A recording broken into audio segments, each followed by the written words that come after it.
अस्सलाम वालेकुम dear students. आज के लेक्चर में हम कंटिन्यू करेंगे डी ब्लॉक एलिमेंट्स की प्रॉपर्टीज। और लास्ट लेक्चर में हमने ऑक्सीडेशन स्टेट्स के बारे में बात की थी, और आज के लेक्चर में हम बात करेंगे स्टेबिलिटी ऑफ ऑक्सीडेशन स्टेट्स। ठीक, तो हमारा आज का टॉपिक है stability of oxidation states in aqueous medium. It's a very very important thing जिसके बारे में हमें आज डिस्कशन करना है, और आप इन सभी चीज़ों को याद रखने की कोशिश करेंगे। ठीक है, now before going to the stabilities of oxidation states in aqueous medium, मैं थोड़ा सा बेसिक चीज़ों के बारे में बात करूंगा। ठीक, आपने थर्मोडायनेमिक्स में पढ़ा है कि जो एंथैल्पी चेंज होती है, एंथैल्पी चेंज जो होती है, डेल्टा एच का जो वैल्यू होता है किसी भी रिएक्शन में, जब एनर्जी चेंज होती है उसको हम एंथैल्पी चेंज यानी डेल्टा एच से रिप्रेजेंट करते हैं। और वो डेल्टा एच जो है हमें बहुत सारी चीज़ों के बारे में इंफॉर्मेशन देता है। ठीक है, मिसाल के तौर पर अगर फॉर एग्जांपल एक रिएक्शन हो रही है और उस रिएक्शन में एक सबस्टेंस ए है, इस सबस्टेंस ए ने ऑक्सीजन के साथ रिएक्ट किया and it resulted in the formation of an oxide AO2। ठीक, let's suppose for this reaction delta h का वैल्यू जो है, let's say it is -50 kilo joules per मोल। ठीक, नंबर सेकेंड, दूसरी रिएक्शन हो रही है जिसमें एक सबस्टेंस बी है, इसने ऑक्सीजन के साथ रिएक्ट किया and it also resulted in the formation of an oxide BO2।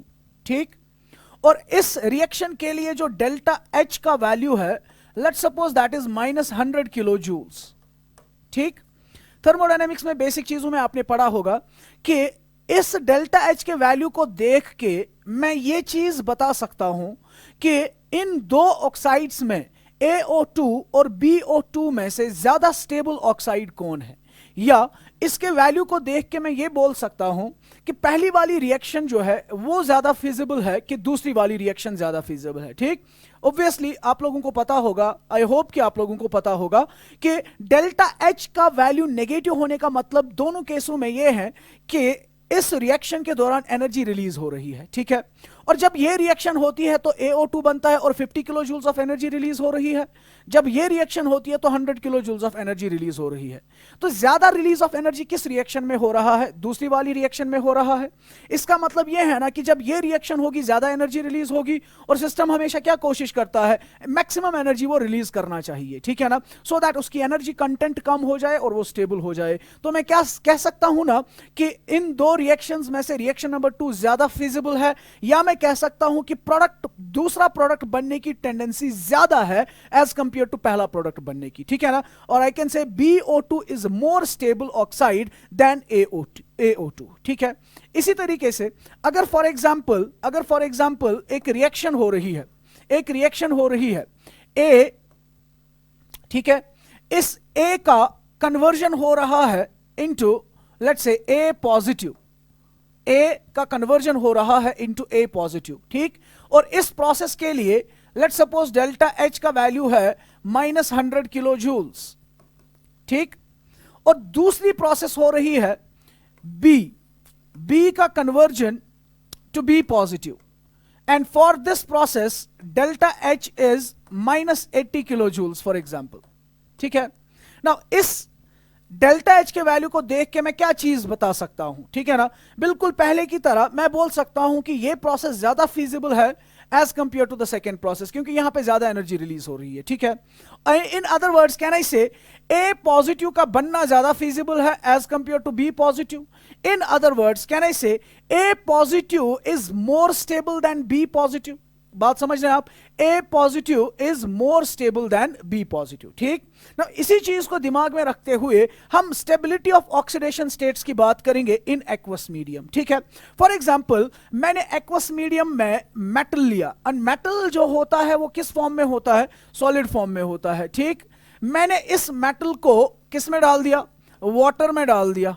ठीक है, वाटर में डालने पे ये हमारा मेटल जो है ये कन्वर्ट हो रहा है let's say for example M positive में। ठीक, और इस प्रोसेस के लिए होगा ना डेल्टा H का वैल्यू कुछ ना कुछ, let's say I will call it as delta HT, delta H total. Clear? Fine. ठीक है, नाउ ये रिएक्शन कितनी फीजिबल होगी, यानी कि मतलब M पॉजिटिव का बनना कितना फीजिबल होगा, या M पॉजिटिव कितना ज्यादा स्टेबल होगा वो किस पे डिपेंड करेगा? वो डिपेंड करेगा ना डेल्टा H टोटल के वैल्यू पे, ठीक है। जितना ज्यादा डेल्टा H टोटल का वैल्यू ज्यादा होगा उतना ज्यादा फिजिबल इस रिएक्शन का होना होगा और उतना स्टेबल M पॉजिटिव ज्यादा होगा, ठीक। लेट्स सपोज मैंने एक दूसरा मेटल लिया M डैश, ठीक है। इस M डैश को भी मैंने किस में डाल दिया? वाटर में डाल दिया, और ये भी किस में कन्वर्ट हो रहा है? ये भी कन्वर्ट हो रहा है M डैश पॉजिटिव में, ठीक। और इस प्रोसेस के लिए भी डेल्टा H का वैल्यू कुछ ना कुछ है, ठीक है ना। Let's say negative, let's say ये भी नेगेटिव है, ठीक। तो क्या मैं इनके डेल्टा H वैल्यूज को कंपेयर करके बता सकता हूं M पॉजिटिव ज्यादा स्टेबल है कि M डैश पॉजिटिव ज्यादा स्टेबल है? ऑब्वियसली जिसके लिए डेल्टा H का वैल्यू ज्यादा नेगेटिव होगा वो प्रोसेस ज्यादा स्टेबल होगी और वो मेटल उस ऑक्सीडेशन स्टेट में ज्यादा स्टेबल होगा, ठीक है। तो सिंपल टर्म्स में हम कहेंगे कि अगर मुझे किसी भी मेटल की ऑक्सीडेशन स्टेट की स्टेबिलिटी को चेक करना है in water, what I need to see is simply, मुझे देखना है कि जब मैंने उस मेटल को किस में डाल दिया? वाटर में डाल दिया, और वो कन्वर्ट हो गया मेटल पॉजिटिव एक्वस में, तो उस वक्त डेल्टा H का वैल्यू क्या था? जितना ज्यादा डेल्टा H का वैल्यू नेगेटिव होगा वो प्रोसेस उतनी ज्यादा फिजिबल होगी और हमारा मेटल जो है वो उस ऑक्सीडेशन स्टेट में उतना ज्यादा स्टेबल होगा। बात समझ रहे हैं आप, ठीक है। So what I need to compare is the values of delta H, ठीक है। फॉर डिफरेंट मेटल्स जब मैं उनको वाटर में डालूंगा मैं उनके डेल्टा H वैल्यूज को चेक करूंगा, जिसका डेल्टा H का वैल्यू ज्यादा नेगेटिव होगा वो मेटल उस ऑक्सीडेशन स्टेट में ज्यादा स्टेबल होगा, ठीक है। Now let's say for example मैं एक जनरल चीज की बात करूं कि ये डेल्टा H का वैल्यू पॉजिटिव, ये डेल्टा H जो है जिसको मैंने डेल्टा HT से रिप्रेजेंट किया है, इसका वैल्यू जो है वो कब ज्यादा होगा और कब कम होगा, ठीक है ना। इसका वैल्यू कब ज्यादा होगा नेगेटिव और कब नेगेटिव कम होगा उसके बारे में हम बात करेंगे। ये डेल्टा H का वैल्यू किन किन फैक्टर्स पे डिपेंड करता हूं, सो दैट हमें थियोरेटिकली एक आइडिया मिले कि अगर हमने डिफरेंट मेटल्स को लिया और उन डिफरेंट मेटल्स के उन्हीं फैक्टर्स को चेक किया जिन फैक्टर्स पर डेल्टा H का वैल्यू असल में डिपेंड करता है, तो वी कैन प्रेडिक्ट हमारे उस दो मेटल्स में से किस मेटल की ऑक्सीडेशन स्टेट ज्यादा स्टेबल होगी, किस मेटल की ऑक्सीडेशन स्टेट लेस स्टेबल होगी, ठीक है। आप लोगों को पता होगा कि अगर हम मेटल को सॉलिड स्टेट में डाल रहे हैं वाटर के अंदर और ये कन्वर्ट हो रहा है मेटल पॉजिटिव एक्वस में, क्या ये एक सिंगल स्टेप प्रोसेस है? नहीं। देख सकते हैं आप कि मेटल से हमने क्या निकाला है? इलेक्ट्रॉन, ठीक है। लेकिन मेटल से अगर मुझे इलेक्ट्रॉन निकालना होगा, यू रिमेंबर दैट कि मेटल से जब भी इलेक्ट्रॉन निकाला जाता है उसको सॉलिड फॉर्म में नहीं निकाला जाता है, उसको पहले गैसेस स्टेट में लिया जाता है, फिर गैसेस स्टेट से इलेक्ट्रॉन को बाहर निकाला जाता है। दैट मीन्स जो प्रोसेस मैंने यहां पे एक सिंगल स्टेप में दिखाई वो प्रोसेस दरअसल एक सिंगल स्टेप प्रोसेस नहीं है। आई कैन से कि this reaction basically takes place in a number of steps, ठीक है ना। And what are those number of steps? Can I say कि ये मेटल जो है ये पहले मुझे बेसिकली इसको किस में कन्वर्ट करना है? I have to first convert this metal into metal gas, gaseous state में, ठीक है ना। नाउ जब मैंने एक सॉलिड को गैसेस स्टेट में कन्वर्ट किया, इस प्रोसेस को हम बोलते हैं ना सब्लिमेशन, और इस प्रोसेस के अंदर जो एनर्जी रिक्वायरमेंट होगी, can I name it as delta H sublimation? क्या मैं इसको नाम दे सकता हूं डेल्टा H सब्लिमेशन? यस, ठीक है। Now first of all I have to convert this solid into metal gas, ठीक है। उसके बाद इस गैशियस मेटल से मुझे क्या करना है? इस गैशियस मेटल से मुझे इलेक्ट्रॉन बाहर निकालना है, ठीक है। And you know when I remove electron from a gaseous metal atom and convert it into a gaseous metal cation, we require energy, that energy is what we call as delta H ionisation energy, ठीक।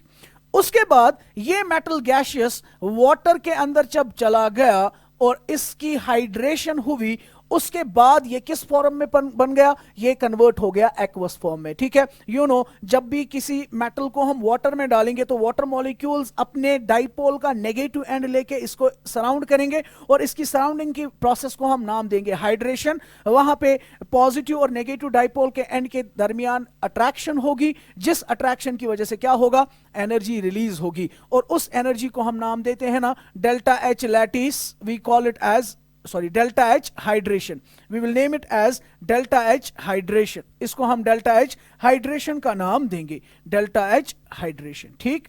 Now delta h total हमने बोला था energy change जब ये process एक step में होगी, then you will remember Hess's law of constant heat summation which says that जब भी हम एक रिएक्शन को सिंगल स्टेप में करते हैं, उस सिंगल स्टेप के वक्त जितनी एनर्जी रिलीज होगी it is independent of the fact whether you carry out the same process in a single step और इन अ नंबर ऑफ स्टेप्स, ठीक है ना।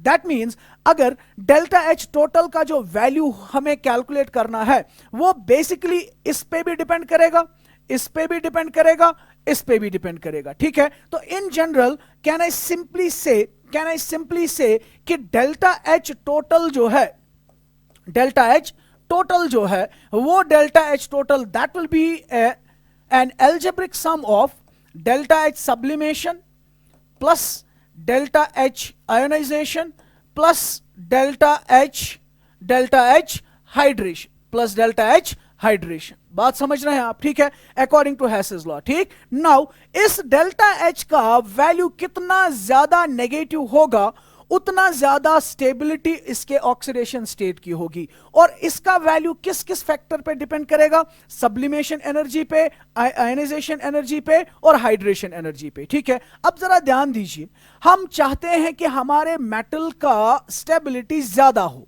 ज्यादा स्टेबिलिटी का मतलब डेल्टा एच का वैल्यू ज्यादा नेगेटिव। डेल्टा एच किस किस फैक्टर पे डिपेंड करता है, इन तीन फैक्टर्स पे। तो इन तीन फैक्टर्स में से जो भी फैक्टर इसके वैल्यू को नेगेटिव बनाएगा वो इसकी स्टेबिलिटी को इंक्रीज करेगा, और जो भी फैक्टर इस डेल्टा एच वैल्यू को लेस नेगेटिव करेगा वो इसकी स्टेबिलिटी को डिक्रीज करेगा, ठीक है। And if you remember delta h sublimation you always have to supply it, ठीक है ना, आपको हमेशा इसको सप्लाई करना पड़ेगा इसको सब्लाइम करने के लिए। That means delta h sublimation आपको देनी पड़ेगी, ठीक है। आयनाइजेशन एनर्जी ये भी देना ही पड़ेगा, हाइड्रेशन एनर्जी ये रिलीज होगी, ठीक है ना। नाउ दैट मींस अगर डेल्टा एच सब्लिमेशन का वैल्यू ज्यादा होगा मतलब ज्यादा एनर्जी देनी पड़ेगी, अगर हमें यहां से ज्यादा एनर्जी देनी पड़ेगी तो डेल्टा एच टी का वैल्यू क्या होगा, कम नेगेटिव होगा, ठीक है ना। मतलब सब्लिमेशन एनर्जी का वैल्यू जितना ज्यादा होगा डेल्टा एच टी का वैल्यू उतना कम होगा, उतनी इसकी ऑक्सीडेशन स्टेट की स्टेबिलिटी कम होगी, ठीक। इसी तरीके से डेल्टा एच आई ये भी देना पड़ेगा, अगर हमें ज्यादा आयोनाइजेशन एनर्जी देनी पड़ी दैट मींस आप एनर्जी ज्यादा खर्च कर रहे हो तो रिलीज कम होगी, ठीक है। अगर रिलीज कम हुई मेटल की ऑक्सीडेशन स्टेट की स्टेबिलिटी कम होगी, ठीक है। सिमिलरली अगर आप डेल्टा एच हाइड्रेशन की बात कर रहे हो, डेल्टा एच हाइड्रेशन क्या होती है, रिलीज, और अगर ये ज्यादा रिलीज होगा तो डेल्टा एच टी का वैल्यू ज्यादा नेगेटिव होगा, मेटल की ऑक्सीडेशन स्टेट ज्यादा स्टेबल होगी, सिंपल, ठीक है ना। सो कैन आई सिंपली से कि कौन कौन सा फैक्टर मेटल की ऑक्सीडेशन स्टेट की स्टेबिलिटी को डिसाइड करता है, sublimation energy, ionization energy and hydration energy. Delta h sublimation जितना ज्यादा होगा मेटल की स्टेबिलिटी ऑक्सीडेशन स्टेट की उतनी कम होगी, आयनाइजेशन एनर्जी जितनी ज्यादा होगी ऑक्सीडेशन स्टेट की स्टेबिलिटी उतनी कम होगी, हाइड्रेशन एनर्जी जितनी ज्यादा होगी, हाइड्रेशन एनर्जी जितनी ज्यादा होगी मेटल की ऑक्सीडेशन स्टेट की स्टेबिलिटी उतनी ज्यादा होगी, ठीक। सो डेल्टा एच सब्लिमेशन जो है it should be less for higher stability of the oxidation state, delta H ionization should be less and delta H hydration should be more। तो ये तीन चीजें आप दिमाग में रखेंगे कि कौन कौन सा फैक्टर बेसिकली मेटल की ऑक्सीडेशन स्टेट की स्टेबिलिटी को डिटरमाइन करता है। Sublimation energy should be less, this ionization energy should be less and hydration energy should be more। तो जिसकी हाइड्रेशन एनर्जी ज्यादा होगी उसकी stability of the oxidation state ज्यादा होगी, ठीक है। सब्लिमेशन एनर्जी ज्यादा होगी, stability of the oxidation state कम होगी, आयनाइजेशन एनर्जी ज्यादा होगी, stability of the oxidation state कम होगी। बात क्लियर है, ठीक है ना। नाउ इसके बाद एक और इंपॉर्टेंट चीज हम डिस्कस करेंगे, that is what we call as electrode potential. Now electrode potential क्या होता है, बेसिकली यहां पे इलेक्ट्रोड पोटेंशियल डिस्कस करने की जरूरत यह है कि इलेक्ट्रोड पोटेंशियल के बेसिस पे भी हम ऑक्सीडेशन स्टेट्स की स्टेबिलिटीज को कंपेयर कर सकते हैं, ठीक है ना। इलेक्ट्रोड पोटेंशियल के बारे में आप लोगों ने पूरे डिटेल में पढ़ा है इलेक्ट्रोकेमिस्ट्री चैप्टर में, जो कि रिसेंटली कंप्लीट हुआ है। सो आई होप कि आप लोगों को इलेक्ट्रोड पोटेंशियल क्या होता है इसके बारे में ऑलरेडी इंफॉर्मेशन होगी, ठीक है। थोड़ा सा मैं फिर से यहाँ पे रिपीट करूंगा कि इलेक्ट्रोड पोटेंशियल का मतलब क्या होता है और इलेक्ट्रोड पोटेंशियल से हम कैसे कंपैरिजन करेंगे ऑक्सीडेशन स्टेट्स की स्टेबिलिटीज का, ठीक है ना। Now let's say for example, अगर मैंने एक बीकर लिया और इस बीकर के अंदर मैंने एक मेटल रॉड को डिप किया हुआ है, ठीक, और इस मेटल रॉड को किस में डिप किया है? In a solution of its own ions, ठीक है ना। What does that mean? Let's say for example मैंने कॉपर मेटल लिया है और इसको मैंने डिप किया है कॉपर सल्फेट के सॉल्यूशन में, तो कॉपर सल्फेट के अंदर होंगे ना कॉपर के ही आयंस, ठीक। नाउ इन जनरल अगर ये मेटल जो है it will be comprising of metal atoms, I'll show them by M, ठीक। और सॉल्यूशन के अंदर क्या चीज प्रेजेंट है? सॉल्यूशन के अंदर भी मेटल के ही आयंस प्रेजेंट है। So metal ions Mn positive, they are present in the solution, ठीक। Now let me tell you कि ये Mn पॉजिटिव जो है ये अकेले नहीं होंगे, इसके साथ इसका एक काउंटर आयन भी होगा जो नेगेटिवली चार्जड होगा। लेट्स से अगर ये कॉपर है तो ये कॉपर 2 पॉजिटिव है, तो साथ में इसके सल्फेट आयंस भी होंगे, ठीक। अगर फॉर एग्जांपल इनिशियली मैंने 100 कॉपर सल्फेट आयंस लिए हैं, 100 कॉपर सल्फेट मॉलिक्यूल्स लिए हैं, तो उसमें 100 कॉपर 2 पॉजिटिव आयंस होंगे और 100 SO4 2 नेगेटिव आयंस होंगे। As a result of that हमारा जो इलेक्ट्रोलिटिक सॉल्यूशन होगा it will be electrically neutral, metal जो है ये भी इलेक्ट्रिकली न्यूट्रल होगा, ठीक। लेकिन जैसे ही हमने मेटल को इसी के आयंस के सॉल्यूशन में डिप किया, वहां पे दो पॉसिबिलिटीज अराइज होंगी, ठीक। Number one possibility is that metal can have a higher tendency to lose the electrons and get converted into metal ions, ठीक। और metal ions will have a higher tendency to take up electrons and get converted into metal, ठीक। that means दो processes यहां पे possible है। पहली process जो होगी दैट इज ऑक्सीडेशन प्रोसेस, ठीक। और ऑक्सीडेशन में क्या होगा? ऑक्सीडेशन में we will say metal will have a tendency to get converted into metal ions, Mn positive ions, ठीक। तो इस ऑक्सीडेशन प्रोसेस को हम पहले एक्सप्लोर करेंगे and we will try to find out the definition of electrode potential, ठीक है ना बेटा। अब देखिए क्या हो सकता है। मैंने कहा कि ये जो मेटल है इसकी टेंडेंसी है टू लूज इलेक्ट्रॉन्स, एंड जब ये इलेक्ट्रॉन लूज करेगा ये किस में चला जाएगा? सॉल्यूशन में चला जाएगा in the form of Mn positive aqueous. अगर इनिशियली 100 मेटल आयंस प्रेजेंट थे सॉल्यूशन में, अगर मेटल की टेंडेंसी है इलेक्ट्रॉन को लूज करने की, तो ये मेटल एटम जो है ये अपना इलेक्ट्रॉन लूज करेगा।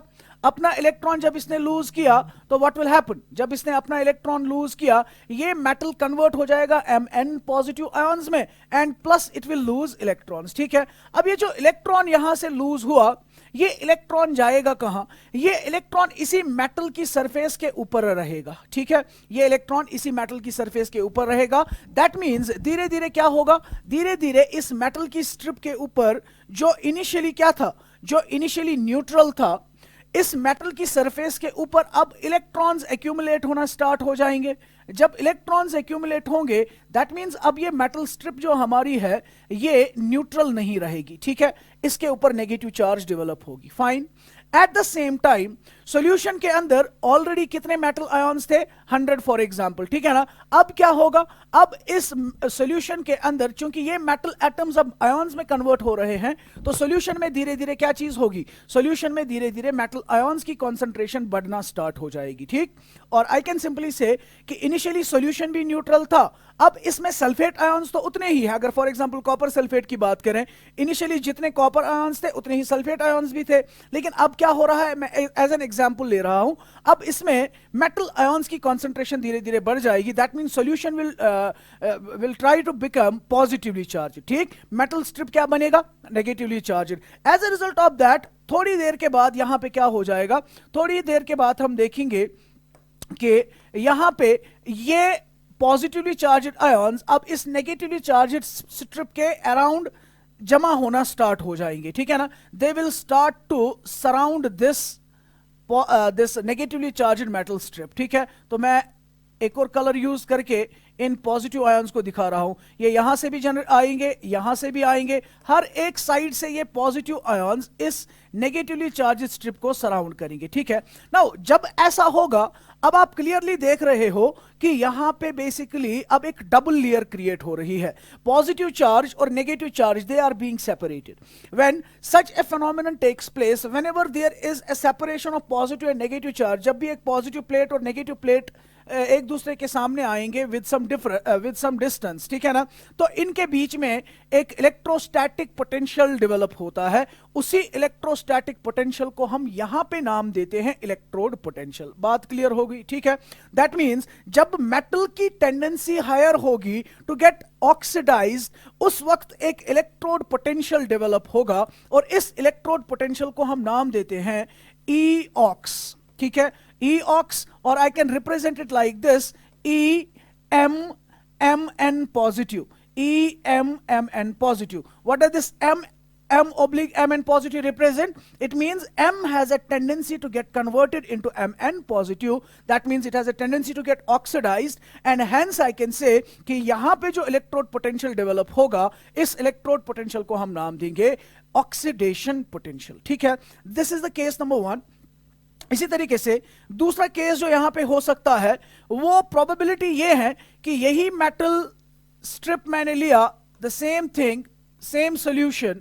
ठीक है, अब इस सॉल्यूशन के अंदर मैं कह रहा हूं एक और सिचुएशन ऐसी हो सकती है जिस सिचुएशन में हमारा Mn पॉजिटिव जो है, Mn पॉजिटिव जो है वो ज्यादा टेंडेंसी रखता है to gain electrons as compare to M to get converted into Mn positive। ठीक, पहले वाले केस में क्या था, मेटल की टेंडेंसी होती थी कि वो कन्वर्ट हो जाएगा किस में, Mn पॉजिटिव आयंस में। ठीक है ना, अब दूसरा केस मैंने बताया, यहां पे हमने बोला कि मेटल आयंस की टेंडेंसी है टू एक्सेप्ट इलेक्ट्रॉन्स। कहां से एक्सेप्ट करेगा इलेक्ट्रॉन्स? मेटल के एटम से।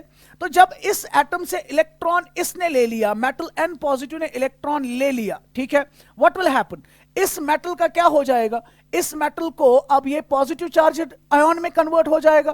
पहले क्या हो रहा था, पहले क्या हो रहा था, शाबाश, कंफ्यूजन नहीं करना है, पहले क्या हो रहा था, ये मेटल इलेक्ट्रॉन लूज कर रहा था मगर मेटल आयन इसको गेन नहीं कर रहा था। मेटल की टेंडेंसी थी to get converted into metal ions. इस वाले केस में हम क्या बोल रहे हैं, मेटल आयंस अब जबरदस्ती मेटल से इलेक्ट्रॉन खींच रहे हैं।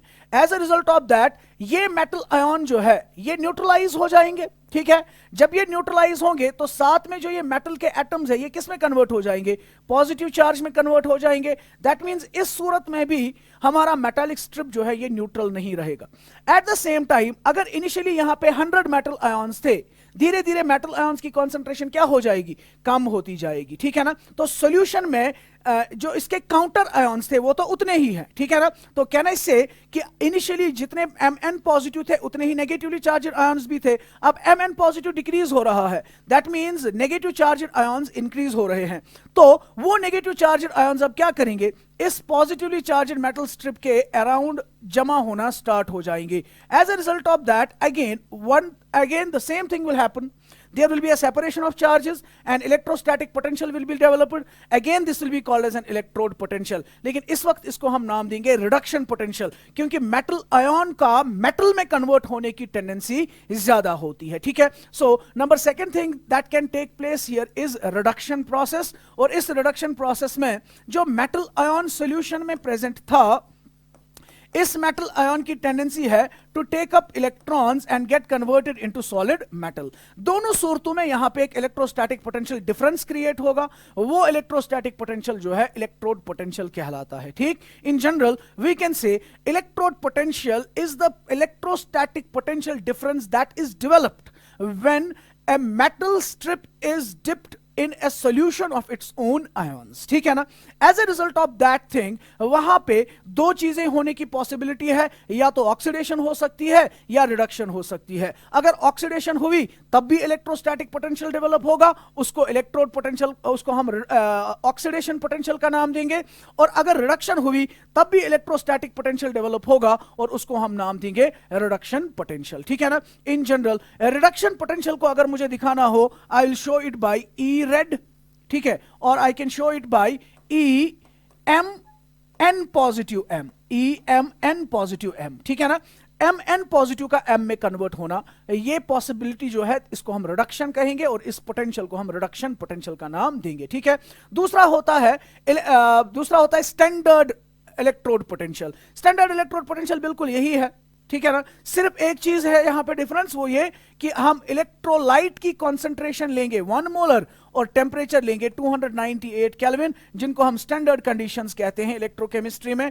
उस वक्त हम इसी ई को रिप्रेजेंट करेंगे ई नॉट से। तो ई नॉट को हम यहां पे इसको हम नाम देंगे स्टैंडर्ड रिडक्शन पोटेंशियल, और जो पहले हमने दिखाया था इन कंडीशंस पे, स्टैंडर्ड कंडीशंस पे, इसको हम नाम देंगे स्टैंडर्ड ऑक्सीडेशन पोटेंशियल। यहां तक क्लियर हो गया, ठीक है ना। सिंपल वर्ड्स में अगर हम कहें इलेक्ट्रोड पोटेंशियल का मतलब क्या है, इलेक्ट्रोड पोटेंशियल का मतलब है the tendency of a metal either to get oxidized और टू गेट रिड्यूस, ठीक है ना। चाहे वो ऑक्सीडाइज हो चाहे वो रिड्यूस हो, दोनों सूरतों में क्या होगा, दोनों सूरतों में वहां पे एक इलेक्ट्रोस्टैटिक पोटेंशियल डेवलप होगा, जिस इलेक्ट्रोस्टैटिक पोटेंशियल को हम नाम देते हैं इलेक्ट्रोड पोटेंशियल, ठीक। So electrode potential is of two types, we can say it can be represented as E naught, can be represented either as E naught M Mn positive, E naught Mn positive N. This one is the oxidation potential and this one is the reduction potential, ठीक। Now इन दोनों में फर्क क्या है, ये किस चीज को रिप्रेजेंट कर रहा है, M का कन्वर्जन Mn पॉजिटिव में, ठीक, और ये किस चीज को रिप्रेजेंट कर रहा है, एम एन पॉजिटिव का कन्वर्जन एम सॉलिड में, ठीक है। तो ये दोनों है ना एक दूसरे के ऑपोजिट। अगर मैंने एक प्रोसेस को ऐसे दिखाया इन टर्म्स ऑफ ऑक्सीडेशन, तो वहां पे कुछ इलेक्ट्रोड पोटेंशियल डेवलप होगा। इसी प्रोसेस को अगर मैं इसका उल्टा दिखाता हूं, तो इसका मतलब मैं रिडक्शन के फॉर्म में दिखा रहा हूं, उस वक्त भी इलेक्ट्रोड पोटेंशियल ऑब्वियसली उतना ही होगा, क्योंकि मेटल और एम एन पॉजिटिव वो तो सेम ही है, ठीक है ना। सिर्फ डिफरेंस किस चीज की होगी, साइन की डिफरेंस होगी, ठीक है। अगर फॉर एग्जाम्पल मैंने कहा किसी मेटल का E naught M N positive, या I first show this one, किसी मेटल का E M M N positive for example है 1.2 वोल्ट्स, 1.2 वोल्ट्स, ठीक है। दैट मीन्स इस मेटल का मेटल आयन में कन्वर्ट होने के वक्त पोटेंशियल डिफरेंस कितना डेवलप होगा, 1.2 वोल्ट्स, ठीक। इसी चीज को मैं रिप्रेजेंट कर सकता हूं ना as E naught of M N positive M, ठीक। क्योंकि ये दो प्रोसेसेस एक दूसरे के क्या है, ऑपोजिट है, सिर्फ डिफरेंस किस चीज की है, साइन की है। तो मैं इस चीज को लिखूंगा एज -1.2 वोल्ट्स, ठीक है। अब मुझे मीनिंग निकालनी है। मीनिंग इसकी ये है, ये ऑक्सीडेशन पोटेंशियल पॉजिटिव है, दैट मींस इस मेटल की ऑक्सीडेशन की टेंडेंसी असल में है। और अगर मैं इसी चीज को in terms of reduction potential दिखा रहा हूं तो नेगेटिव आएगा। तो अगर आपने ऑक्सीडेशन पोटेंशियल को देखा पॉजिटिव है, दैट मींस मेटल की असल में जो टेंडेंसी है वो ऑक्सीडेशन की है, ठीक।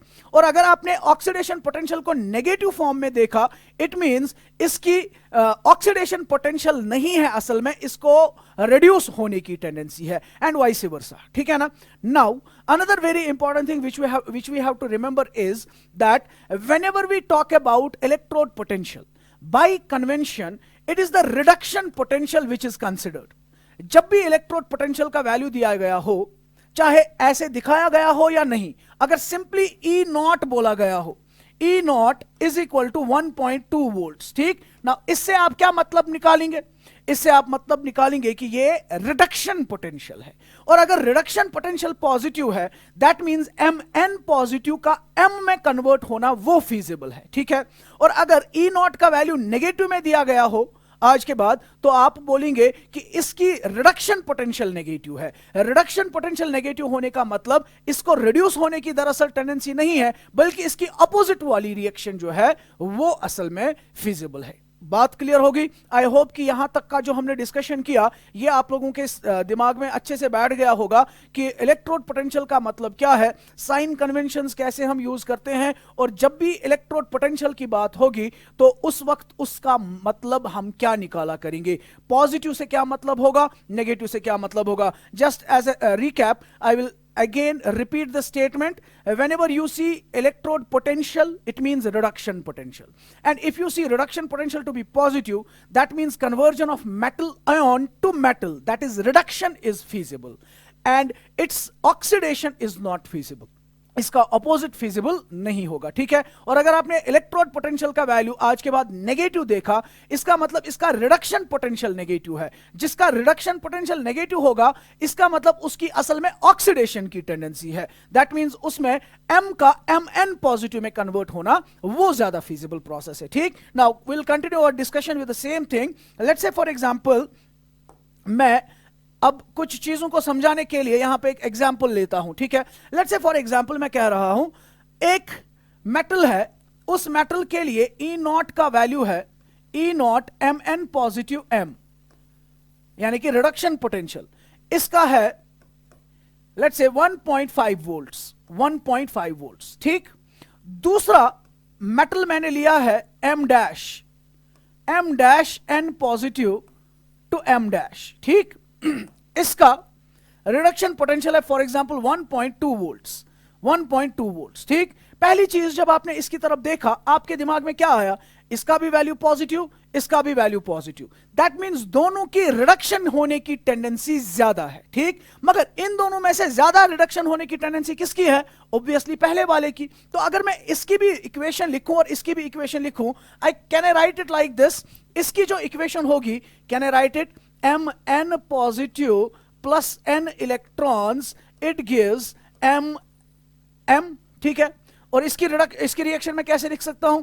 M dash n positive plus n electrons, it gives M dash, ठीक है।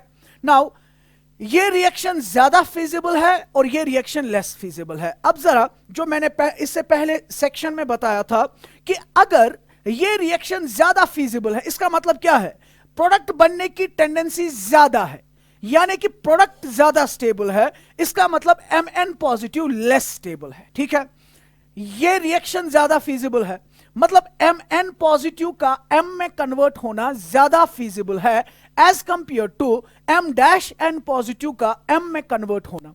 क्लियर, ठीक है ना।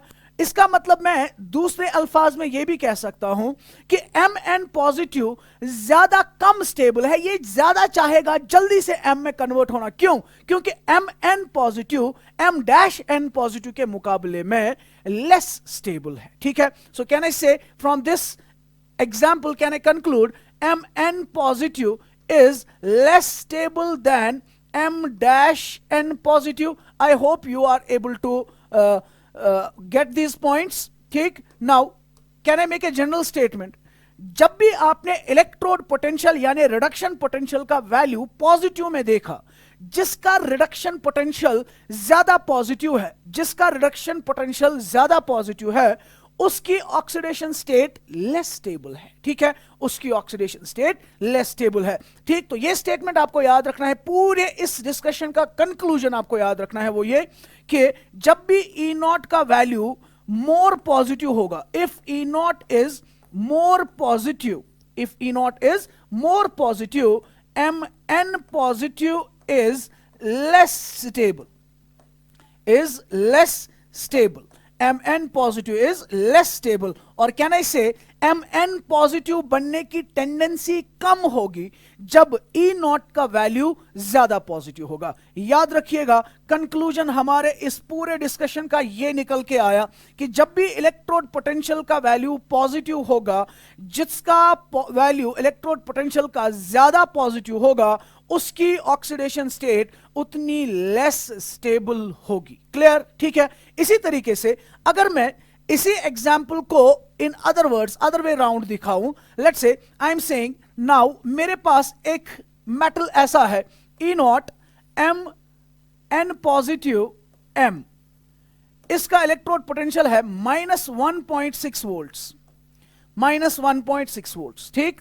और दूसरा है E naught M dash N positive M, इसका इलेक्ट्रोड पोटेंशियल है -0.9 वोल्ट्स फॉर एग्जाम्पल, ठीक।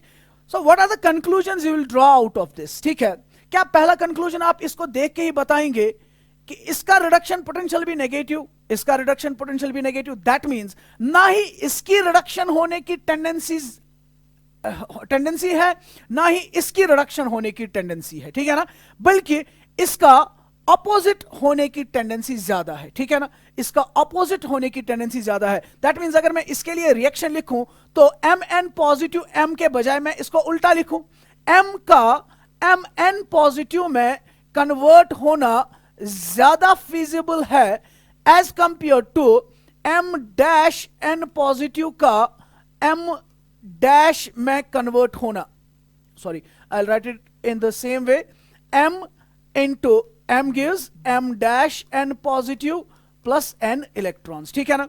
देखिए माइनस को छोड़ दीजिए, माइनस से सिर्फ आपके दिमाग में क्या आ गया कि क्या इसकी रिडक्शन की टेंडेंसी है कि ऑक्सीडेशन की टेंडेंसी है, तो आपके दिमाग में आ गया कि नेगेटिव वैल्यू का मतलब है कि इसकी रिडक्शन होने की टेंडेंसी नहीं है बल्कि इसकी ऑक्सीडेशन होने की टेंडेंसी है, बल्कि इसकी ऑक्सीडेशन होने की टेंडेंसी है, ठीक है, क्लियर। नाउ अब इन दोनों में से ऑक्सीडेशन की टेंडेंसी किसकी ज्यादा है, जिसका मैग्नीट्यूड ज्यादा है, इसके ऑक्सीडेशन की टेंडेंसी 1.6 वोल्ट्स है, मैं अब ऑक्सीडेशन के टर्म्स में कह रहा हूं, इसकी ऑक्सीडेशन की टेंडेंसी 0.9 वोल्ट्स है, ठीक है ना। So you can clearly see ये रिएक्शन ज्यादा फीजिबल है, ये रिएक्शन कम फीजिबल है। इस रिएक्शन का ज्यादा फीजिबल होने का मतलब क्या है, M का Mn पॉजिटिव में कन्वर्ट होना ज्यादा फीजिबल है, ठीक है। अगर M Mn पॉजिटिव ज्यादा जल्दी से बना रहा है, इसका मतलब यह है ना कि Mn पॉजिटिव ज्यादा स्टेबल है, यहां पे M डैश N पॉजिटिव बना रहा है मगर यह उतना ज्यादा फीजिबल नहीं है, इसका मतलब है ना कि Mn डैश पॉजिटिव का बनना उतना ज्यादा फीजिबल इसलिए नहीं है क्योंकि Mn डैश पॉजिटिव उतना ज्यादा स्टेबल नहीं है, ठीक है। Can I draw the conclusion like this, Mn positive is more stable than M dash N positive. Now Mn positive is more stable than M dash N positive, और Mn positive to M उसके लिए value क्या था -1.6, इसके लिए value क्या है -0.9। तो क्या मैं कह सकता हूं अगर E नॉट का वैल्यू नेगेटिव है, if E not is negative, ठीक है, जितना ज्यादा ये नेगेटिव इसका मैग्नीट्यूड होगा, more is the negative value of E not, more is the negative value of E not, ठीक है, उतना क्या होगा, उतना ये ऑक्सीडेशन स्टेट ज्यादा स्टेबल होगा, ठीक। E not I write it like this, the form of a statement, more negative is the E not, more negative is the E naught, more negative is the E naught, more stable is the oxidation state, more stable is the oxidation state। जितना E naught का value ज्यादा negative होगा, ठीक है, -1.6 -0.9, this is more negative, ठीक, जितना ये ज्यादा नेगेटिव होगा उतनी ऑक्सीडेशन स्टेट ज्यादा स्टेबल होगी, ठीक है। पहला कंक्लूजन क्या लिखा था हमने, the first conclusion was more positive is the value of E not, less stable is the Mn oxidation state, and more negative is the value of E not, more stable is the Mn positive, ठीक है। तो पूरे इस discussion का conclusion इन्हीं दो steps में याद रखना है हमें, ई नॉट का वैल्यू जितना ज्यादा पॉजिटिव होगा उतना ऑक्सीडेशन स्टेट लेस स्टेबल होगी, और ई नॉट का वैल्यू जितना ज्यादा नेगेटिव होगा उतना ऑक्सीडेशन स्टेट उतना ऑक्सीडेशन स्टेट मोर स्टेबल होगा। This is the conclusion of the entire discussion we have made about electrode potential, ठीक है। Now let's have a look at the electrode potentials of the 3D series, ठीक है। 3D series के electrode potential के बारे में हम बात करेंगे, ठीक। Let's take a look. Okay, यहां पे मैंने दिखाया हुआ है इलेक्ट्रोड पोटेंशियल वैल्यूज मैंने दिए हैं, स्कैंडियम के बाद titanium, then you have vanadium, chromium, manganese, iron, cobalt, nickel and copper, ठीक। Now if you look at this one, अगर आप इसकी तरफ देखें, स्कैंडियम जो है हम बात किसकी कर रहे हैं, पहले आप ध्यान दीजिए इधर, हम बात किसकी कर रहे हैं, we are talking about which values, we are talking about E naught of M2 positive M, M, अभी तक हम बात कर रहे थे Mn पॉजिटिव, अब हम बात कर रहे हैं M2 पॉजिटिव M, ठीक है। M2 पॉजिटिव M यानी हम किसकी स्टेबिलिटी की बात करेंगे यहां पे, M2 प्लस। अभी तक हम जनरल में बोल रहे थे Mn प्लस, M2 प्लस की हम बात कर रहे हैं, ठीक है। क्योंकि स्कैंडियम के बारे में हमने ऑलरेडी बताया हुआ है, स्कैंडियम 2 प्लस ऑक्सीडेशन स्टेट में होता ही नहीं है, स्कैंडियम +3 ऑक्सीडेशन स्टेट में होता है। दैट मींस इसकी +2 ऑक्सीडेशन स्टेट जो है वो बहुत ही अनस्टेबल होगी, ठीक है, क्लियर। उसके बाद टाइटेनियम की अगर बात करें, ठीक है ना, तो टाइटेनियम जो होता है, टाइटेनियम की ऑक्सीडेशन स्टेट जो है उसकी ऑक्सीडेशन स्टेट भी +2 में उतनी ज्यादा स्टेबल नहीं होती है, वो यूजुअली +4 ऑक्सीडेशन स्टेट में पाया जाता है, +4 ऑक्सीडेशन स्टेट में पाया जाता है, ठीक। तो हम बात करेंगे वेनेडियम, क्रोमियम और मैग्नीज जो बाकी यहां पे दिए गए हैं उनके वैल्यूज के बारे में हम बात करेंगे, ठीक। So we will make some points. सबसे पहला पॉइंट जो है, E0 values does not show a regular trend. You can see इसका E0 वैल्यू कितना है, -1.18 वोल्ट्स। उसके बाद डिक्रीज हो रहा है, फिर से इंक्रीज हो रहा है, फिर डिक्रीज हो रहा है, फिर डिक्रीज हो रहा है, फिर डिक्रीज हो रहा है, फिर पॉजिटिव बन रहा है, ठीक है। उसके बाद जिंक भी है, तो जो जिंक होता है, जिंक के लिए वैल्यू जो है that is equal to -0.76 volts, फिर से इंक्रीज हो रहा है, ठीक है ना। तो it does not show a regular trend. क्यों ये एक रेगुलर ट्रेंड शो नहीं कर रहा है, क्यों ये एक रेगुलर ट्रेंड शो नहीं कर रहा है, because ionization energy and sublimation energies does not show a regular trend. जब हमने पहले सेक्शन में कहा था stability of oxidation state, we said that it depends upon sublimation energy, ionization energy, hydration energy, ठीक है। वही चीजें रिफ्लेक्ट हो रही है इनके इलेक्ट्रोड पोटेंशियल वैल्यूज में भी, वही चीजें इनके इलेक्ट्रोड पोटेंशियल वैल्यूज में भी रिफ्लेक्ट हो रही है, ठीक है ना। तो यहां पे एक रेगुलर ट्रेंड देखने को नहीं मिल रहा है। क्यों नहीं मिल रहा है, क्योंकि इनकी आयनाइजेशन एनर्जी और सब्लिमेशन एनर्जी में भी कोई रेगुलर ट्रेंड देखने को नहीं मिलता है, ठीक। अल्ताफ सर ने पहले ही पढ़ाया हुआ है trends in the ionization energy में भी, सब्लिमेशन एनर्जी का भी पढ़ाया होगा, ठीक है। तो आयनाइजेशन एनर्जी में भी कोई रेगुलर ट्रेंड नहीं होता है, ठीक। वैसे ही सब्लिमेशन एनर्जी में भी कोई रेगुलर ट्रेंड नहीं होता है। तो जाहिर सी बात है जिन फैक्टर्स पे असल में stability of oxidation state depend करता है, जिसको इस वक्त हम in terms of electrode potential समझने की कोशिश करेंगे, वो भी इरेगुलरिटीज शो करेगा, क्लियर, ठीक। उसके बाद next point, the next point is that on moving from left to right E0 becomes less negative. You can see left to right पे जब हम जा रहे हैं E0 का वैल्यू क्या हो रहा है, लेस नेगेटिव हो रहा है, ठीक है ना, less negative, it goes on decreasing, ठीक है। नाउ अभी मैंने बताया अगर E0 का वैल्यू लेस नेगेटिव हो रहा है, स्टेटमेंट क्या था, E0 का वैल्यू जितना ज्यादा नेगेटिव होगा, स्टेबिलिटी ऑफ द आयन उतनी ज्यादा होगी, stability of the oxidation state उतनी ज्यादा होगी। लेकिन लेफ्ट टू राइट जाने पे E0 का वैल्यू क्या हो रहा है, लेस नेगेटिव होने का मतलब stability of the oxidation state यानी कि कौन सी, M2 प्लस की स्टेबिलिटी क्या होगी, कम होगी, ठीक। तो वही हमने लिखा है on moving from left to right E0 becomes less negative, therefore the tendency to form divalent cations decreases, ठीक है। तो पहला पॉइंट जो आपने याद रखा वो ये कि जब आप लेफ्ट टू राइट जाते हो अक्रॉस 3D सीरीज, इनके डाइवेलेंट कैटायन बनाने की टेंडेंसी क्या हो जाती है, कम हो जाती है। डाइवेलेंट कैटायन बनाने की टेंडेंसी कम क्यों होती है, क्योंकि इलेक्ट्रोड पोटेंशियल का वैल्यू लेस नेगेटिव होता जा रहा है, क्लियर, ठीक है ना।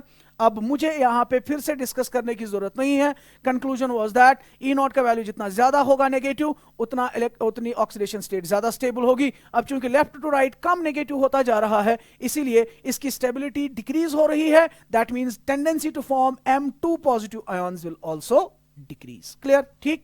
Let's move to the next point. Now zinc shows an exceptional increase in E0 value। मैंने बताया था जिंक का E0 का वैल्यू कितना है, -0.76 volts.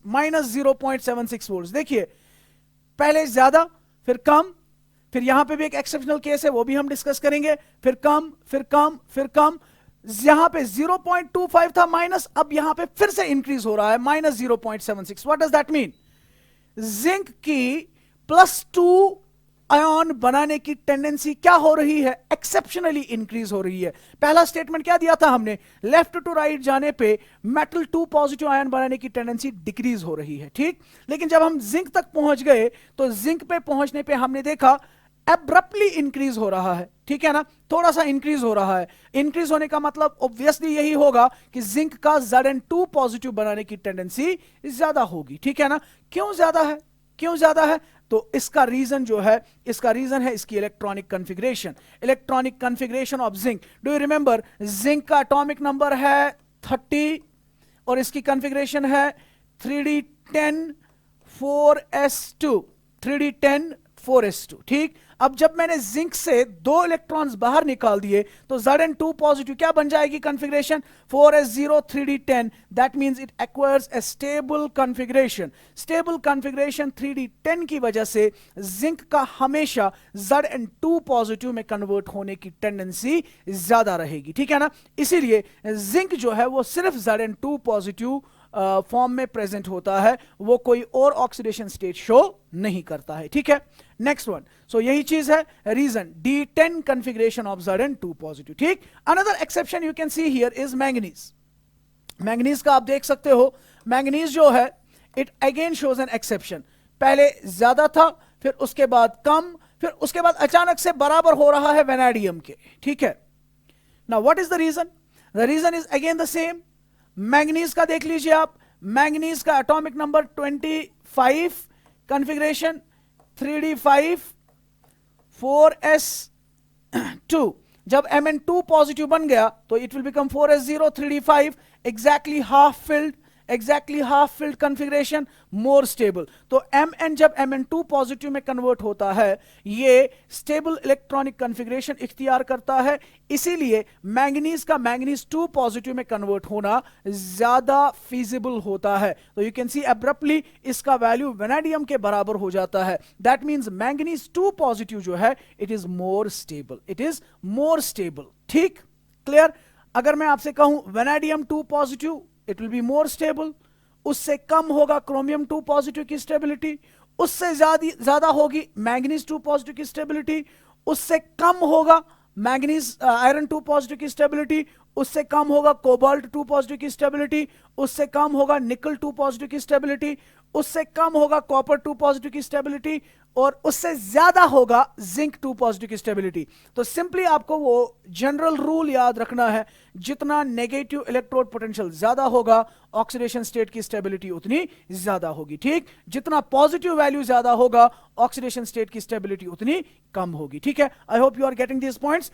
Let's move to the next point. Next point हम देख रहे हैं कॉपर। तो एक इंपॉर्टेंट चीज आपने यहां पे देखी, दैट इज कॉपर। बाकी सबों का तो नेगेटिव वैल्यू होता है इलेक्ट्रोड पोटेंशियल का, लेकिन जब कॉपर की बात करते हैं तो कॉपर का इलेक्ट्रोड पोटेंशियल का वैल्यू पॉजिटिव है, ठीक। Copper is the only element in 3D series which has positive electrode potential. When it has positive electrode potential, what does that mean? That means इसका ऑक्सीडेशन करने के बजाय reduction होने की tendency ज्यादा है। That means कॉपर 2 पॉजिटिव का copper में कन्वर्ट होना वो ज्यादा फिजिबल है, ठीक है।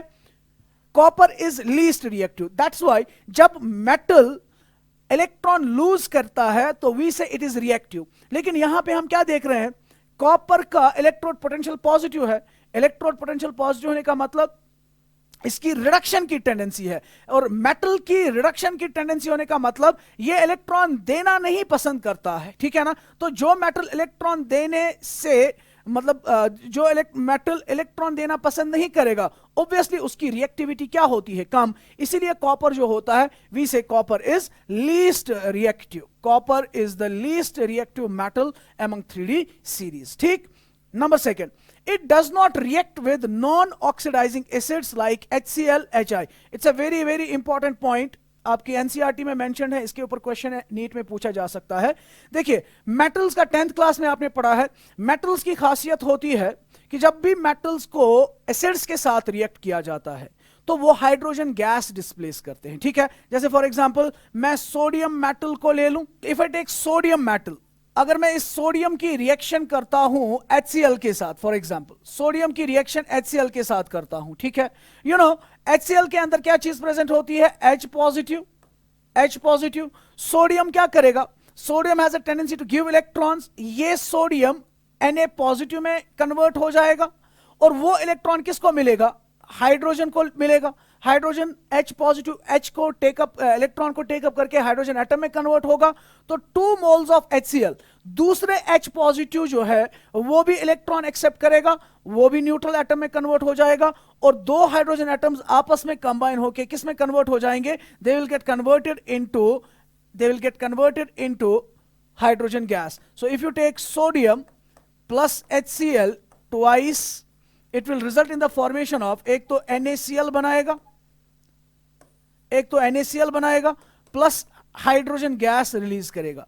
तो मेटल्स की एक टेंडेंसी होती है, जब भी इनको डाइल्यूट एसिड्स के साथ रिएक्ट करवाया जाता है, दे प्रोड्यूस हाइड्रोजन गैस, ठीक है। मगर कॉपर जो है, कॉपर की अगर हम बात करें, कॉपर की हम बात कर रहे हैं, कॉपर जो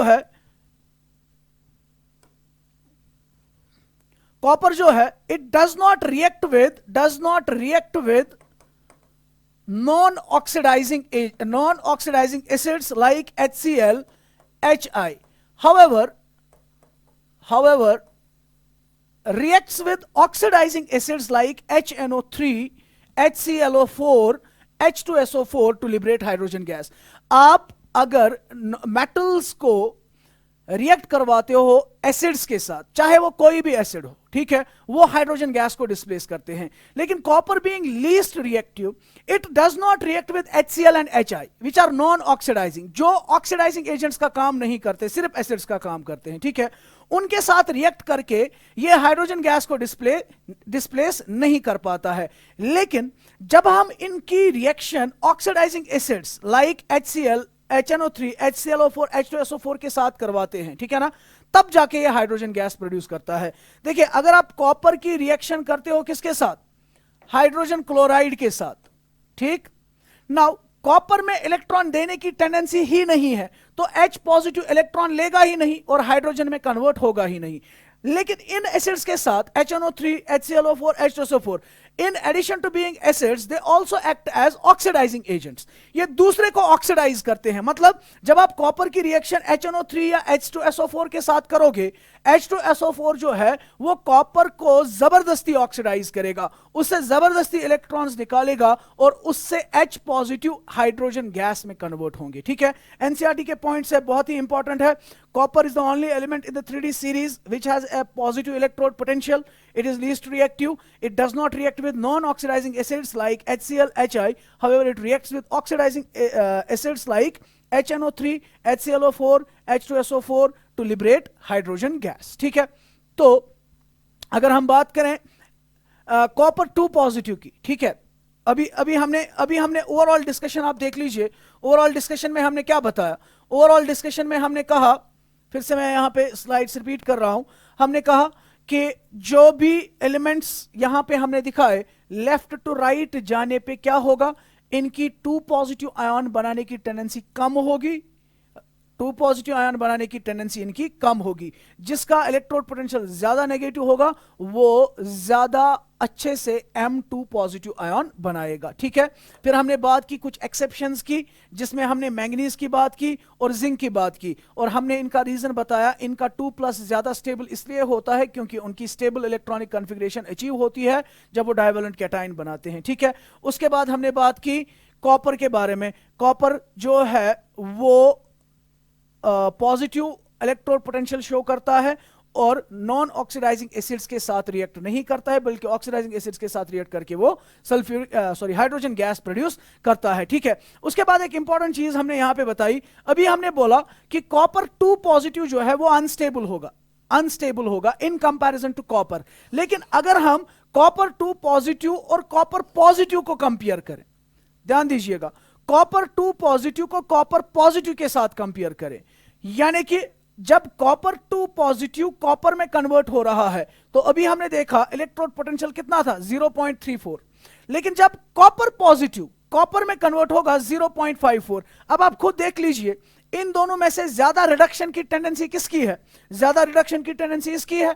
और जो कंक्लूजन हमने बोला था कि अगर मुझे इन दो को कंपेयर करना हो, more is the positive value, less stable is the oxidation state. तो इसकी ऑक्सीडेशन स्टेट कौन सी है, कॉपर पॉजिटिव, इसकी ऑक्सीडेशन स्टेट कौन सी है? Copper positive, copper positive, copper positive copper, E naught of copper positive copper, ठीक है ना, कॉपर पॉजिटिव कॉपर। तो यहां पे किसकी ऑक्सीडेशन स्टेट में बोल रहा हूं? Copper positive versus copper 2 positive. Copper positive के वक्त ज्यादा पॉजिटिव इलेक्ट्रोड पोटेंशियल है, कॉपर 2 पॉजिटिव के वक्त लेस पॉजिटिव इलेक्ट्रोड पोटेंशियल है। इसका मतलब क्या हुआ? इसका मतलब कंक्लूजन ये हुआ कि कॉपर 2 पॉजिटिव जो है वो ज्यादा स्टेबल है as compare to copper positive. But if you compare copper 2 positive with any other divalent cations, it will be very much unstable, क्योंकि इसका इलेक्ट्रोड पोटेंशियल पॉजिटिव है, बाकियों का नेगेटिव है। लेकिन अगर आप कॉपर 2 पॉजिटिव को कॉपर पॉजिटिव के साथ कंपेयर करते हो तो कॉपर 2 पॉजिटिव जो है इसकी स्टेबिलिटी कॉपर पॉजिटिव के मुकाबले में ज्यादा होगी, ठीक है। नाउ अब हम बात करेंगे electrode potential of M3 positive M2 positive, ठीक है। इसका मतलब यह है कि अगर हम देखें कि what does this mean, it means basically हम इस रिएक्शन के बारे में बात कर रहे हैं अब M3 पॉजिटिव का M2 पॉजिटिव में कन्वर्ट होना, ठीक है। That means M3 positive is taking up electron and is getting converted to M2 positive, ठीक। Now if you look at the values, अगर हम वैल्यूज की तरफ देखें तो स्कैंडियम का वैल्यू नेगेटिव है, टाइटेनियम का नेगेटिव है, वेनेडियम का नेगेटिव है, क्रोमियम का नेगेटिव है, ठीक। तो पहली चीज जो दिमाग में आएगी वो ये कि इनका रिडक्शन पोटेंशियल नेगेटिव है। दैट मींस जो ये रिडक्शन रिएक्शन में दिखा रहा हूं दरअसल ये फीजिबल नहीं है, बल्कि इसका ऑपोजिट फीजिबल है, यानी कि M2 पॉजिटिव का M3 पॉजिटिव में कन्वर्ट होना वो एक फीजिबल प्रोसेस है, ठीक। और अगर इनकी बात करें मैंगनीज, आयरन एंड कोबाल्ट, इनके वैल्यूज पॉजिटिव है, तो इनका पॉजिटिव रिडक्शन पोटेंशियल होने का मतलब है कि उनके लिए ये वाली प्रोसेस जो है वो फीजिबल है, ठीक। तो सिंपल टर्म्स में अगर हम कहें, अगर आप देख रहे हो on moving from left to right E naught becomes less negative, E naught जो है वो लेस नेगेटिव हो रहा है, पहले -2.16, then -0.37, -0.26, -0.41, that then +1.57, +0.77, +1.97. that means electrode potential becomes less and less negative, ठीक है। अगर electrode potential less and less negative हो रहा है तो इसका मतलब यह है ना कि जो ये M3 पॉजिटिव बनने की टेंडेंसी है वो क्या हो रही है? लेफ्ट टू राइट डिक्रीज हो रही है, ठीक। बहुत ही सिंपल चीज है, M3 पॉजिटिव की बनने की टेंडेंसी डिक्रीज हो रही है from left to right, so therefore tendency to form M3 positive ions decreases from left to right, ठीक है। नेक्स्ट इंपॉर्टेंट पॉइंट जो यहां पे हम डिस्कस करेंगे that is if you look eight titanium, vanadium and chromium, in fact scandium का भी अभी हमने देखा था -2.16 वोल्ट्स होता है। तो चूंकि इनके इलेक्ट्रोड पोटेंशियल्स का वैल्यू नेगेटिव है, इसका मतलब यह है कि ये वाली रिएक्शन फीजिबल नहीं है, बल्कि इसका ऑपोजिट फीजिबल है, that is M2 positive will get converted to M3 positive plus it will lose an electron, ठीक है ना। तो सिंपल सी बात है, मुझे यहां पे ये समझ में आ रहा है कि M2 पॉजिटिव का M3 पॉजिटिव में कन्वर्ट होना इसके लिए और इसके लिए फीजिबल है, ठीक है। यानी कि M2 पॉजिटिव का M3 पॉजिटिव में कन्वर्ट होना, जिसको हम ऑक्सीडेशन भी कह सकते हैं, oxidation of M2 positive to M3 positive, so they have a higher tendency to get oxidized from M2 positive to M3 positive. और अगर इनकी टेंडेंसी, इन चार एलिमेंट्स की टेंडेंसी है to lose the electron, that means they will themselves get oxidized और दूसरों को वो क्या करेंगे? दूसरों को वो रिड्यूस करेंगे, so that scandium 2 positive, titanium 2 positive, vanadium 2 positive, chromium 2 positive, they will always try to get converted into 3 positive except for scandium, क्योंकि स्कैंडियम सिर्फ +2 ऑक्सीडेशन स्टेट में होता है, ये +3 में नहीं जाएगा। तो स्कैंडियम को छोड़ के टाइटेनियम, वेनेडियम और क्रोमियम की जब हम बात करते हैं, ठीक है, they will always have a tendency to move from M2 plus to M3 plus, यानी कि they will have a tendency to get oxidized, और दूसरे को वो क्या करेंगे? दूसरे को वो reduce करेंगे, therefore they will act as good reducing agents, ठीक है ना। So titanium, vanadium and chromium having negative E naught indicates that they have a higher tendency to get oxidized themselves, that is from M2 positive to M3 positive, therefore they act as good reducing agents, ठीक है ना। So therefore what they will act? They will act as good reducing agents, ठीक है। और अगर हम chromium की बात करें, स्कैंडियम का अभी हमने रूल आउट कर दिया, क्यों? क्योंकि स्कैंडियम +2 से +3 में जाता ही नहीं है, ठीक है ना, क्योंकि स्कैंडियम जो होता है वो +2 में एग्जिस्ट करता ही नहीं है, वो हमेशा +3 में ही होता है, ठीक है ना। और टाइटेनियम, वैनेडियम और क्रोमियम की अगर बात करें, इनमें से सबसे ज्यादा नेगेटिव वैल्यू किसका है? क्रोमियम का। दैट मींस सबसे अच्छा ऑक्सीडाइजिंग एजेंट इनमें कौन होगा? क्रोमियम होगा। सो क्रोमियम जब भी +2 साल्ट में प्रेजेंट होगा इन वाटर, जब भी क्रोमियम को हम +2 में डालेंगे in water, it will always have a tendency to get converted to chromium 3+, ठीक है ना। तो दैट मींस अगर मैं क्रोमियम की ऑक्सीडेशन स्टेट्स को कंपेयर करूं, आई कैन से chromium 2+ will be less stable, chromium 3+ will be more stable, ठीक है। क्रोमियम 2+ लेस स्टेबल होगा, क्रोमियम 3+ जो है वो ज्यादा स्टेबल होगा। क्लियर? तो पहली बात ये कि टाइटेनियम, वैनेडियम और क्रोमियम जिनके इलेक्ट्रोड पोटेंशियल्स का वैल्यू नेगेटिव है, they will act as good reducing agents because they will have a higher tendency to get converted from M2 positive to M3 positive, ठीक है। इसी तरीके से अगर हम बात करें मैंगनीज, आयरन एंड कोबाल्ट, तो मैंगनीज, आयरन और कोबाल्ट के लिए वैल्यूज क्या है? The values are positive values का मतलब इनके लिए कौन सी प्रोसेस फिजिबल है? M3 positive, it will take up electron and it will get converted to M2 positive. That means इनके लिए रिडक्शन प्रोसेस जो है वही फेवरेबल है, ठीक है। रिडक्शन प्रोसेस जिनके लिए फेवरेबल होगी, they will always tend to get reduced, और दूसरों को वो क्या करेंगे? ऑक्सीडाइज करेंगे, and therefore they will act as good oxidizing agents. So manganese, iron and cobalt have positive electrode potentials indicating that they act as good oxidizing agents, ठीक है ना। और इनमें से आप देख रहे हो, इसका है +1.57, इसका है +1.97, तो जिसका इलेक्ट्रोड पोटेंशियल ज्यादा पॉजिटिव है उसको रिड्यूस होने की टेंडेंसी ज्यादा है, वो अच्छा ऑक्सीडाइजिंग एजेंट का काम करेगा। दैट मींस कोबाल्ट 3+ को जब भी आप लेंगे, वो हमेशा किस में जाने की कोशिश करेगा? वो हमेशा कोशिश करेगा जाने की किस में? Into cobalt 2+, and therefore it will act as a better oxidizing agent, ठीक है। it will act as a better oxidizing agent, ठीक। नाउ एक और इंपॉर्टेंट चीज जो बहुत ही ज्यादा इंपॉर्टेंट है यहां पे, उसके बारे में आपको याद रखना है, दैट इज अगर हम आयरन की बात करें, ठीक है, ध्यान दीजिएगा, मैं फिर से वापस जा रहा हूं आयरन का। देखिए मैंगनीज का वैल्यू कितना है? +1.57, इट इज +1.57। उसके बाद इसका कितना है? +1.97, लेकिन इसका वैल्यू अगर आप देखें तो it is +0.77। That means manganese और कोबाल्ट के मुकाबले में आयरन के रिड्यूस होने की टेंडेंसी कम है, ठीक है। आयरन 3+ का आयरन 2+ में कन्वर्ट होना, it is not as favourable as manganese और कोबाल्ट 3+ का मैंगनीज 2+ और कोबाल्ट 2+ में कन्वर्ट होना, ठीक है। वही चीज हम यहां पे बता रहे हैं, मगर यहां पे एक इंपॉर्टेंट पॉइंट है जो आपको याद रखना है। Fe2 positive is oxidized to Fe3 positive in aqueous medium, ठीक है। तो क्या कहा मैंने यहां पे बात कही कि आयरन का इसके इलेक्ट्रोड पोटेंशियल से पता चल रहा है कि इसका वैल्यू उतना पॉजिटिव नहीं है। दैट इंडिकेट्स आयरन की रिडक्शन की टेंडेंसी बहुत कम है।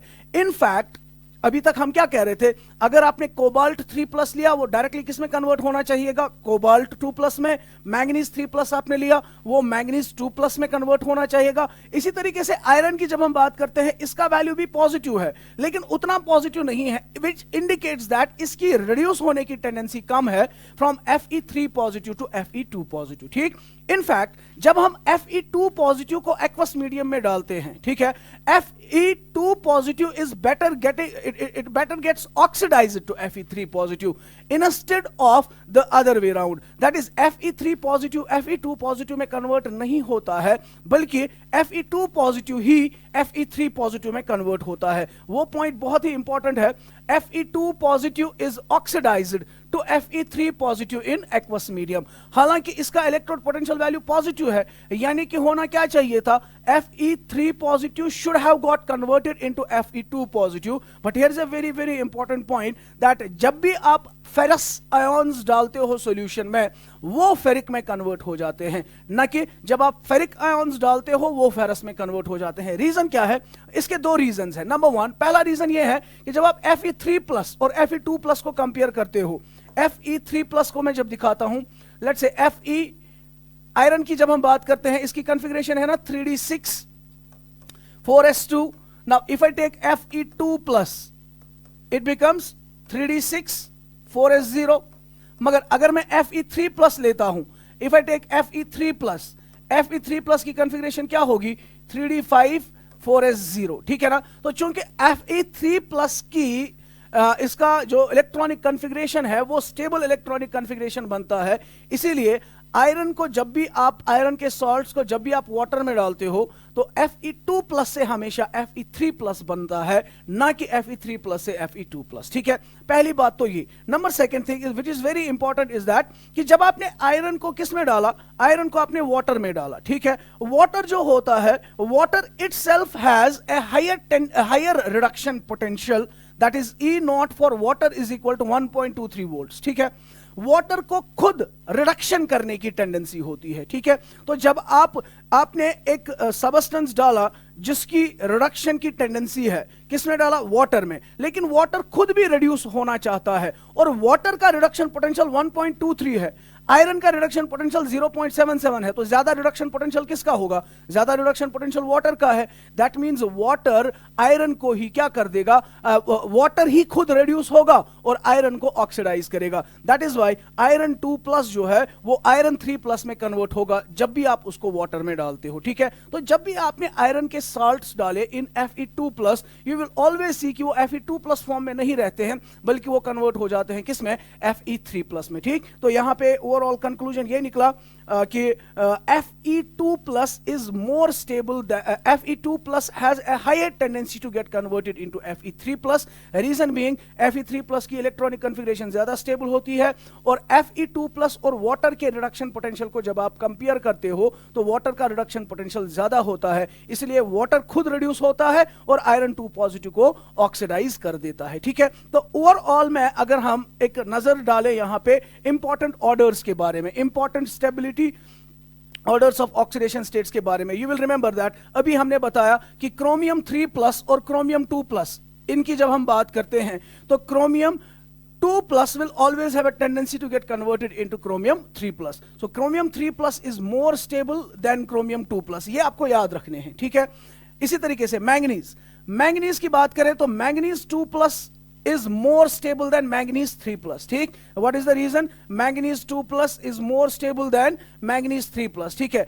आपको याद होगा manganese 2 plus जो है इसकी D5 कॉन्फ़िगरेशन होती है, पहले ही हमने बताया हुआ होता है कि Mn2 plus is more stable than Mn3 plus. इसी तरीके से Fe2 plus और Fe3 plus में से Fe3 plus is more stable than Fe2 plus. Fe3 plus is more stable than Fe2 plus, जो अभी हमने बताया कि Fe3 plus ज्यादा बनेगा as compared to Fe2 plus. Fe3 plus is more stable than Fe2 plus, ठीक? Similarly, cobalt की अगर हम बात करें तो cobalt 2 plus is more stable than cobalt 3 plus.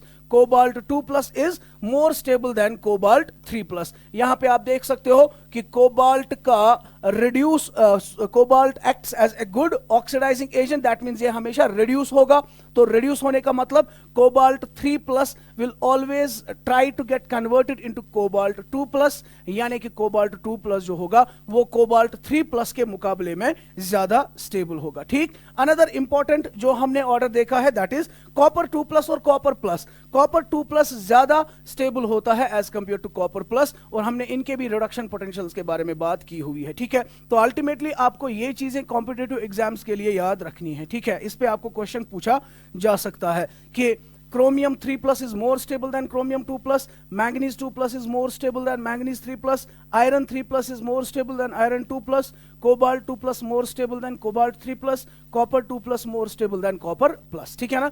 So that's all for today. Thank you very much.